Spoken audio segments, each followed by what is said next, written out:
Guys, what's going on? Jeremy Lafrentz, Backstage Entertainment. Leigh, Pop Evil. Leigh, what's going on? It's good to be here, man. Thanks for having me on. Or actually, you guys are here with me on my bus. Right. So thank you for letting us on your bus. Yeah. So that's cool. Thank you. Yeah. I'm kind of a new fan to Pop Evil. I bought Onyx, and I'm digging it. Thank you. Yeah, I remember a friend back in college that told me about your guys' band, and I finally starting to get around into it. I love it. I love hearing that. Yep. So I was excited to do this interview. Oh, I like it, man. Well, thanks for the support. And I'm stoked. How you feeling? What songs you listening to? I got a question for you already. Started off. That's right. Yeah. I love Trenches. Obviously, love it. Right. But, single. Absolutely. Exactly. So, but we have some questions. Like I told you, we went to Facebook. We said we're interviewing you. Yes. We have a question about a song on the album coming up here, but let's start with this. I mean, Onyx, it was released back in May. Right. What do you think has been the best fan compliment? Oh man, because you guys probably hang out after the shows, you vibe with fans and stuff. What are you hearing from them? I don't think there's one in particular that sticks in my mind at this particular moment, but I think just the vibe in general, just the whole idea that this is our best work yet, and that I think so many new fans seem like they're starting, just like you said, to start the interview, are starting to open their eyes to Pop Evil, and I think that's been the overall consensus of our band, is that you can just feel that there's something brewing with our band, and what that is, we're still, obviously it came out in May, we're still early on the album cycle, but it's exciting. I mean, the way people are moved by this new record shows us that the hard work is paying off, and the risks we took early on recording the record in the first of the year, top of the year, that some of those things are paying off. Yeah. How do you like to interact with fans? Because we talked about you guys probably go after your set and you kind of hang out with fans like that, or even after show. You have a meet and greet before you guys perform. What is probably your favorite thing on how to do that? Well, it's just, I think, just like being organic. I mean, being out here with the fans, letting them get a chance to see interviews inside our tour bus, which is our home. Right. Letting people, get little different nuances of our personality, whether it's after the show or meet and greets. I think that stuff's important. You know, it shows people that we have similarities with our fans, and we are fans as well. And I think the more we can show that, the more relatable we seem, the more fans enjoy the Pop Evil experience. Yeah. Well, it's always nice for fans to get an inside look how you guys actually act, because a lot of them just get to see you on stage. They don't get to really hear how you normally talk, because you've been a lead vocalist. I mean, you talk on stage a little bit, but how you actually talk, and it's sometimes have you found it yourself, like lead singers, how different they sound on stage to when they actually are talking? I mean, a lot of times we're doing a lot of resting, our voice, because we play so many. I mean, I think we got another 3 or 4 in a row. So it's just learning to juggle and balance, your health and your body, so you can be at the best of your ability, the top of your game, night in, night out, and that's the challenge. So I think I notice that more with lead singers, that just how they try to prepare, and try to separate the party from the work schedule, making sure you can juggle it all, and making sure that you're preparing and saving your voice as much as possible. So the low talking help pays off. Yes, I'm sure it does. Right, that's for sure. Let's do this now. Facebook, like I said, we're interviewing Pop Evil. We had actually, you guys had more questions than Drowning Pool. So the fans have been amazing. We always say we got the best fans on the planet, and it's exciting to feel their excitement, feel their energy. So we have a few here. Let's start off with Satana. Satana? Is that what you say? It looks like that to me. Satana. Right. And this one's directed towards you. Oh, it's directed right at me. Great. Here we go. Hit me with it. Leigh, meaning of the bands on your arms during your show. Because you wear the bands on your arms. Oh, the bands on my arms. What's the meaning behind that? Well, that's a good question. I think that, with the bands, it's just something I've always done since I was younger. It's like, I'm a very superstitious. I was like an athlete, and it's just something that I've always done. And now no one really does it. It was unique to me. I've kind of always done it. And it's just kind of stuck. Started off kind of for fun and something different to try, and it's been, I probably did it in the late 90s, and it's just kind of evolved, and it's the one thing that maybe still is a reminder to me that hard work's paid off, and just to keep remembering your roots. And I think that those wristbands that I wear are reminders of that, little personal things of where I've come from. Right. Do you get that question a lot during interviews at all? Yeah. So actually, I've had it before, but not a lot lately. So that's a good question. It is. Well, the reason I ask is because setting up the interview, some fans don't know like kind of how they think that we just go through you guys. Hey, we want to do an interview. Right. But no, you guys have a publicist that we work through, and sure.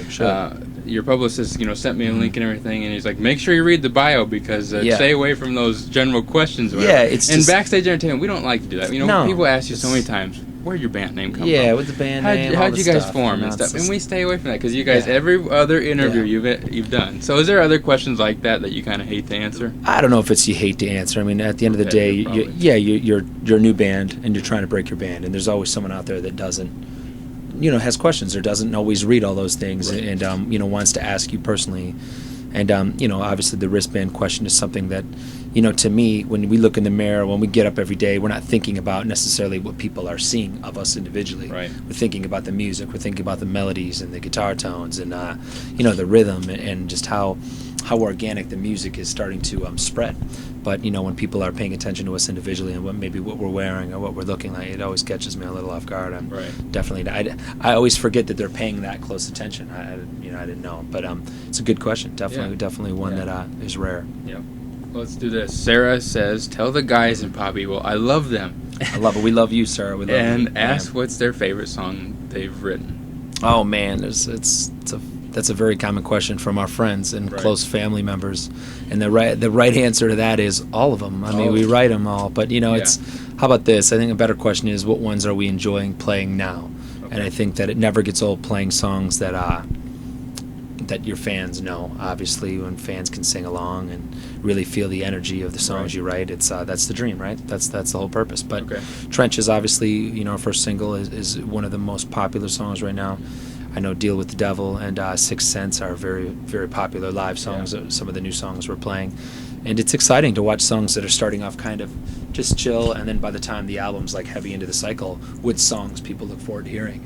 So for example, on the last record, songs like Purple, even Rolling Stone 155 from the first record, it's always a pleasure to kind of see what the fans are clinging on to. So that's how I'd answer that.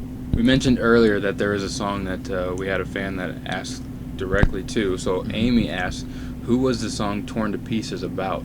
Torn to Pieces. Good question, Amy. Torn to Pieces, it's definitely a song about loss. I lost my father, my best friend, my mentor on the making of the last record, War of Angels. And it was a song that I didn't think I wanted it to be a Pop Evil song. It was something that was for me personally and allowed me to heal in a lot of different ways. And I didn't know if the band wanted to do it. I didn't know if it was something that I was even willing to do night in and night out, sing that song, but luckily, the guys, as supportive as they are, they really felt like there was something there that maybe if we could help one person, then it would make sense to record that song. And just the magic we had in the demo process, and then organically to the studio, it was just something that we felt was bigger than us, and we felt like it was the right move to do. And of course, one of my personal favorites on the record, and it's definitely a powerful song that we're playing live. We don't play it every night live, but when we do, it's amazing how fast the fans that have bought Onyx and who have listened to our record have really clung to that song. So who knows, maybe it'll be a single one day.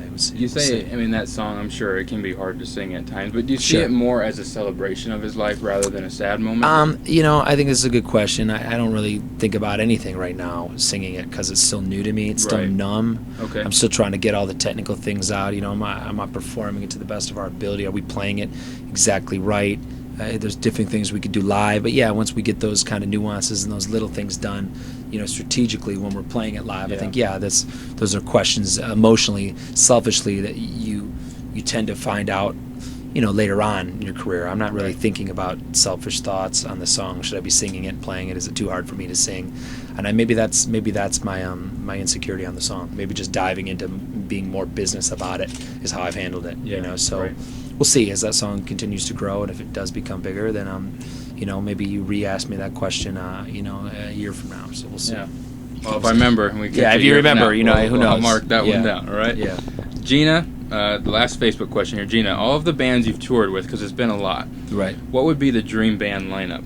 Man, maybe even if it's you singing, who else? There's a lot of them. It's hard to replace your band members, but. This is people that would be in my band. Yeah. So, out of everybody you've toured with, is there even one that would be cool to play with on stage? Oh, I mean, sure, it'd be great to play with legendary bands. It'd be fun to play with Metallica. It'd be fun to play with Aerosmith and, you know, Pearl Jam, Avenged Sevenfold, Shinedown. I mean, the list goes on. Any great band we were affected by and we were influenced by. So I don't think there's one in particular, but it's just, and I think for us too, when you tour the band, you get to know a little more about them and off the stage, and you become, you know, brothers. Like right now, you're interviewing me on a Drowning Pool tour that we toured with Drowning Pool. This is maybe our third or fourth time, and just to be with these guys and to see kind of where we've grown with them, it's just, that's the true beauty of sharing the stage. And I think for fans, they think about it all musically. To us, it's 99.9% family and brotherhood, you know, so it's just nice to kind of see old friends and to share stories. And, you know, even though sometimes we don't always get to catch each other's sets, it's nice to come over here and give each other a hug and a little camaraderie,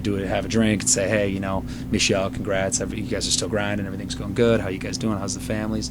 And so it's to me, I think it's a little more personal to kind of see, you know, friends and bands that have become friends over the years. But yeah, you take the iconic bands like Aerosmith and Guns N' Roses, I mean, Bon Jovi, bands like that are just, you know, iconic. Of course, it'd be fun to play with them, and, you know, and more importantly, to be on the same talks, have your band be in the same level, to be able to have a tour with them is always a huge compliment. We're fans at the end of the day too, so, you know, it's always fun and interesting to watch it grow. Yeah. Okay. Well, now this guy has been sitting in the corner. Bam! It's ready. Yes, we are going to get to the fun part of the interview. Let's do this. Backstage Entertainment people have liked us on Facebook. They've gotten our questions into our box here. I love it. For you guys to answer. Pick a secret. Yeah, so here we have this process, so I'll kind of walk you through this. So pick a question first. Pick my question. Digging deep. Okay, so now we'll read it, and then we have this little twist here, too. Have you ever been starstruck by anyone you've met? Kind of going off the last question of the band. Okay, 1 through 55, pick a number. I'm going to pick my favorite number 2. Number 2? Yeah. You have to act like an angry driver. An angry driver? When you're answering this question. I've never been starstruck with anyone I've ever met! I think he's get off the road! No, I think when I was 13, I was awestruck when I met Isaiah Thomas, because I'm from Michigan, and I'm a big Detroit sports guy. I remember we were at Isaiah Thomas basketball camp, because I went to his camp every year, and you weren't allowed to ask for your autograph, and if you did, you had to, you know, do push-ups. So, of course, I was like, well, I'll do a push-up. I'm going to ask him for his autograph anyway. So I asked him for his autograph, got a little awestruck, was trembling. He made me do push-ups. Go figure. Did he sign anything then for you? Yeah, he did. I don't know if he signed it that day, but so, newsflash, get starstruck, get an autograph. It's worth it! Stop the road! People think that you're gonna pick some musician or something, but you go. Nah, I went with this. I went with a sports guy there for me. That's right. You want to do another one, or all right? Let's see. And if you want to pick another number, go ahead. Otherwise, answer it normal. Oh, I can't answer that one. Okay, I can't answer that one. Hold on. Oh, you want to share it? If I could sleep with anybody, who would it be? Come on, man. That's personal, right? Fan submitted question. Don't blame me. Fine. I'll answer that question. It would be my bandmates, because I sleep with them every night. That's what it is. Oh my gosh, this is funny. This just happened right here. Okay, so have you ever gotten injured while on stage? Normally I'd say no, never, till about 2 weeks ago. So I gotta answer it. I'll just answer this one. Yeah. I fell on stage in Iowa, and I ripped my knee all apart. So I thought I would have to have big surgery and be singing all year in crutches and that. But luckily I just sprained it. So no, I've never been hurt till just recently. There's a huge hole in the stage, and I didn't see it. We were playing an outdoor show. It was at night, and it was not good, man. That was fun. Bit it hard, and it hurt me. Bam, bad news. 3 songs left. Band was starting to play the song. No Leigh. It was fun. It was a good time. So I hobbled up there, finished it, and you guys got me through. Thank you, Iowa. So there it is. There it is. Okay. Well, you tell us when to stop. This is your interview. Yeah, man. All good. I'm all set. Stop. Leave. We'll see you later. No. So. What do you want to leave the fans with? I just want to say I preached all the time. We have the best fans on the planet. We have the best fans ever. Evil Nation is growing at an incredible rate. Spread the word. Tell somebody you know about Pop Evil. Your dollars do matter. Buy records. Support up and coming rock bands. Support rock and roll. Bam. It's on. You said it best. It's support right here. Backstage Entertainment. Support them. Right. Backstage Entertainment. Like us on Facebook. Get your own questions in here. We're going to post it. Pop Evil interview. Onyx out now. Buy it. Hey everyone, make sure to like Backstage Entertainment on Facebook to see our photos, to enter yourself into contests for autographed prizes, and other news. Also, make sure to click the subscribe button on YouTube to check out the rest of our videos. And you can find us on Twitter to get updates about what we're doing. For Backstage Entertainment, this is Jeremy Lafrentz.